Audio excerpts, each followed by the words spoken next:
Hi friends, welcome to VPJ kitchen. ఎలా ఉన్నారండి? అంతా బాగున్నారా? ఈరోజు రెసిపీ వచ్చేసి చెరువు చేపల ఇగురు చేస్తున్నానండి. చాలా అంటే చాలా రుచిగా ఉంటుంది. నేను చేసే విధంగా మీరు కూడా ఒకసారి ట్రై చేయండి. నిజంగా బాగుంటుంది. పెద్దగా మసాలా లేకుండా నీట్గా సింపుల్గా చేద్దాము, టేస్టీగా చేద్దాము. అలాగే నా ఛానల్ ఎవరైనా చూస్తుంటే ప్లీజ్ సబ్స్క్రైబ్ చేసి సపోర్ట్ చేయండి. మీరు ఇచ్చే లైక్స్ కామెంట్స్ వల్ల నా ఛానల్ అనేది ముందుకెళ్తుంది. ప్లీజ్ సపోర్ట్ చేయండి. ముందు స్టవ్ వెలిగించుకుని కళాయి పెట్టుకుని 3 స్పూన్స్ ఆయిల్ వేస్తున్నానండి. నేను ఇంకో ఈ స్పూన్తో వేస్తున్నాను అనమాట. ఆయిల్ హీట్ అయిన తర్వాత పచ్చిమిర్చి, ఆనియన్ పేస్ట్ వేస్తున్నాను. ఆనియన్ పేస్టు నేను 3 ఉల్లిపాయలు తీసుకున్నానండి. ఒక పెద్ద చాపది తీసుకుని 3 ఉల్లిపాయలు మిక్సీ పట్టుకున్నాను అనమాట. అది ముక్కలుగా ఉండకూడదు, అలాగని మరీ మెత్తగా ఉండకూడదండి. మనకి గ్రేవీ కావాలంటే మిక్సీ పట్టుకుని ఇలా వేసుకోవాలి, ముక్కలుగా కాకుండా.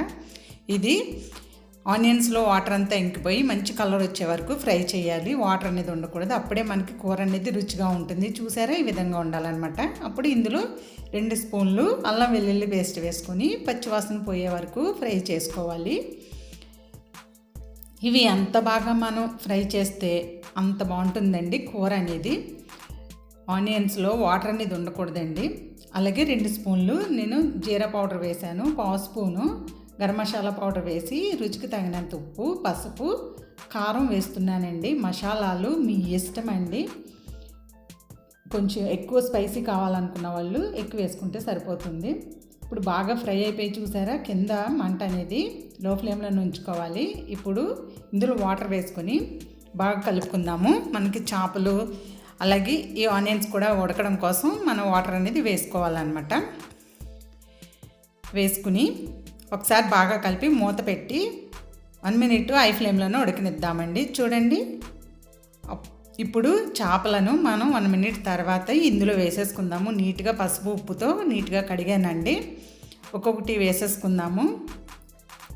ఇలా వేసిన తర్వాత వేసిన వెంటనే ఒకసారి కలుపుకుందామండి. అటు ఇటు తిప్పుదాము చేపలని. ఫస్ట్లోనే ఇలా కలపడం వల్ల ఏమీ విరిగిపోవండి. అది కూడా మీరు చూసుకొని కలుపుకోవాలి. చూసారా, చాలా సింపుల్ అండి. పెద్దగా మసాలాలు కూడా అవసరం ఉండదు. మీరు ఉప్పు కారం ఎక్కువ కావాలి అనుకుంటే కొంచెం ఎక్కువ వేసుకోండి, 1 స్పూన్ అంతే సరిపోతుంది. ఇలా కలిపిన తర్వాత హై ఫ్లేమ్లోనే 30 సెకండ్స్ ఉడకనిద్దాము. ఎక్కువసేపు అవసరం లేదండి. అలాగే కొంచెం కొత్తిమీరతో ఉడికితే ఇంకా బాగుంటుంది. కొత్తిమీరతో కూడా ఉడికిద్దాము. కొంచెం కొత్తిమీర వేసుకున్న తర్వాత ఇప్పుడు మూత పెట్టి ఒక 30 సెకండ్స్ మాత్రమే హై ఫ్లేమ్లో స్టవ్ నుంచి ఉడకనివ్వాలి. లేదంటే మాడిపోతుంది. కొంచెం చూసుకోవాలండి. కూర అనేది ఎప్పుడైనా మాడిందంటే మాత్రం మనకి అస్సలు టేస్ట్ బాగోదు. చూసారా, 30 సెకండ్స్ తర్వాత మూత తీస్తే ఆయిల్ అంతా పైకి వచ్చేసింది. అంతే అండి, మనకు కూర రెడీ అయిపోయింది. ఇప్పుడు గరిటె పెట్టకుండా చేత్తోనే కళాయిని ఇలా తిప్పాలండి, కింద అడిగట్టకుండా మాడకుండా ఉండటం కోసం.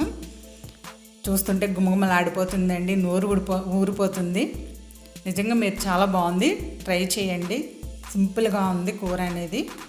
నేను ఇందులో గరం మసాలా అనేది వేసాను, కొంచెం పావు స్పూన్ వేసానండి.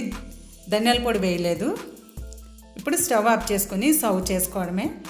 చేపలు అనేది ఎక్కడ విరిగిపోలేదు. చూడండి, ఈ వీడియో మీకు నచ్చిందని అనుకుంటున్నానండి. నచ్చితే కనుక లైక్ చేయండి, షేర్ చేయండి. అలాగే మీరు ఎలా చేస్తారో కామెంట్ చేయడం మర్చిపోకండి. Thanks for watching.